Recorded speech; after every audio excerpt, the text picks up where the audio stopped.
افغانستان د اسلامي امارت د سیاسي دفتر غړی شیخ شهاب الدین دلاور حفظه الله او د لوګر ولایت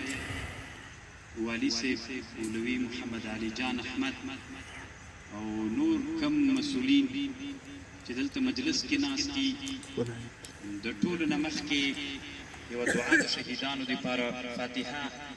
نو اگر چې هغه خو سویم دي خو بیا مې یوه لنډه دعا کوو د هغې نه وروسته یوه خبره زه کوم ځکه نور علما هم دي چې د چا وخت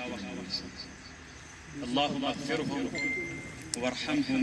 ولا تعذبهم الله د ټولو مجاهدینو چې کوم د الله د دین دپاره قربانۍ کړې د رسول الله صلی الله علیه وسلم د زمانې نه رانیولي چې اوله شهیده په ښځو کې سمیه بنت خیاط په سړیو کې حارث ابن ابي حاله هم تر نن زمانې پورې الله چې څومره شهیدان سوي دي هغوی روحونه په اعلی علین کې وګرځوي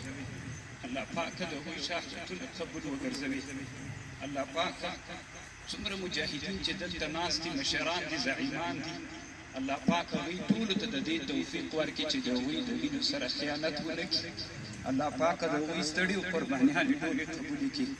الله پاک د موږ مشرانو ته اوس یو لوی امتحان ده چې هغه د اسلامي نظام حاکمول دي مغروروي الله پاک چې د افغانانو د ټولې اسلامي نړۍ کوم لوی ارمان چې هغه د اسلامي نظام حاکمیدل دي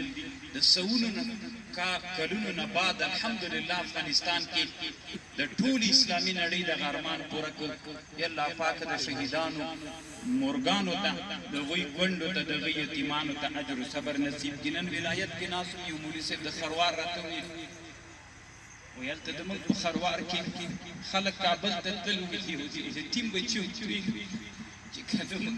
پلار ژوندی وي نوم یاد کړو پلار یې یاتره وکړو هغه ژوندی وي موږ هم کابل ته تللي چې مشرانو د هغوی سره خیانتونه کوي او ورځ د قیامت به الله پاک تاسو له ګریوانونو نیسي دا موټر دا ډاډسنې دا تیل چې په دې مغرور نه سئ الله په خاطر باندې دغه غریب ملت دومره قربانۍ کړې تاسې ته جواری وچې ډوډۍ درکړي چې خیانت درنه ونسي رب اغفر وارحم وانت خیر الراحمین د عمر ابن عبدالعزیز رحمه الله په مناقبو کې علامه ابن جوزی رحمه الله یو کتاب جوړ کړی هلته یې لیکلي او راعي او شپونکی میږې چلولې